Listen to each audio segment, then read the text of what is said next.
ایک دور دراز گاؤں تھا جس کا نام چاندپور تھا۔ یہ گاؤں گھنے جنگلوں کے درمیان بسا ہوا تھا، جہاں رات کے وقت ہوا کے جھونکوں کے ساتھ درختوں کی سرسراہٹ اور پراسرار آوازیں سنائی دیتی تھیں۔ گاؤں کے لوگ سادہ زندگی گزارتے تھے، لیکن وہ ایک بات سے خوفزدہ رہتے تھے۔ وہ یہ کہ گاؤں کے قریب ایک پرانا قبرستان تھا، جہاں ایک چوڑیل کا بسیرا تھا۔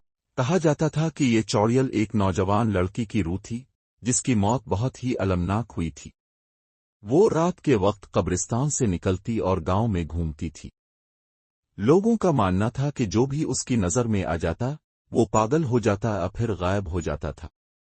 گاؤں کے بچوں کو رات کے وقت باہر نکلنے سے منع کیا جاتا تھا، لیکن ایک چھوٹا لڑکا جس کا نام عرفت تھا بہت ہی شرارتی تھا۔ وہ کسی کی بات نہیں مانتا تھا۔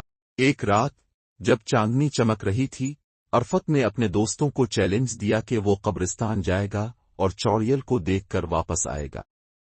اس کے دوستوں نے اسے منع کیا، لیکن عرفت نے کہا، تم سب ڈرپوک ہو، میں تمہیں ثابت کر کے دکھاؤں گا کہ چوڑیل جیسی کوئی چیز نہیں ہوتی۔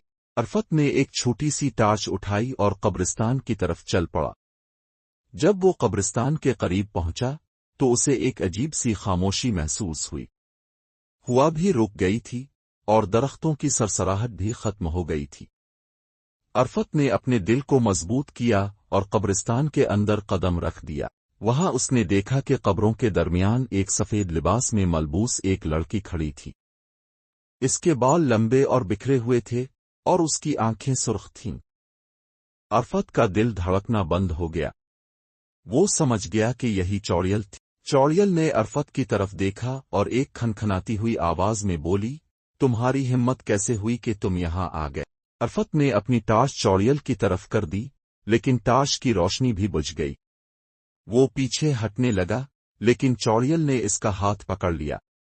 عرفت نے چیخنا چاہا، لیکن اس کا گلا بند ہو گیا۔ چوڑیل نے اسے اپنی طرف کھینچا اور کہا، تمہیں یہاں نہیں آنا چاہیے تھا، اب تمہیں ہمیشہ کے لیے میرے ساتھ رہنا پڑے گا۔ عرفت نے اپنی آنکھیں بند کر لیں اور دعا کرنے لگا۔ اچانک اسے اپنی ماں کی آواز سنائی دی، عرفت، عرفت، یہاں آؤ۔ عرفت نے آنکھیں کھولیں تو دیکھا کہ وہ اپنے گھر کے سامنے کھڑا تھا۔ اس کی ماں اسے گھر لے آئی تھی۔ عرفت نے اپنی ماں کو سب کچھ بتایا، لیکن اس کی ماں نے کہا کہ وہ صرف ایک خواب دیکھ رہا تھا۔ لیکن اگلی صبح جب گاؤں والے قبرستان گئے تو انہوں نے دیکھا کہ عرفت کے پاؤں کے نشان قبرستان تک جاتے ہیں لیکن واپس نہیں آتے، اور ایک قبر کے پاس عرفت کی ٹارچ پڑی ہوئی تھی۔ اس دن کے بعد گاؤں والوں نے کبھی قبرستان کا رخ نہیں کیا، اور عرفت کا نام ہمیشہ کے لیے ایک ڈرونی کہانی بن گیا۔ خط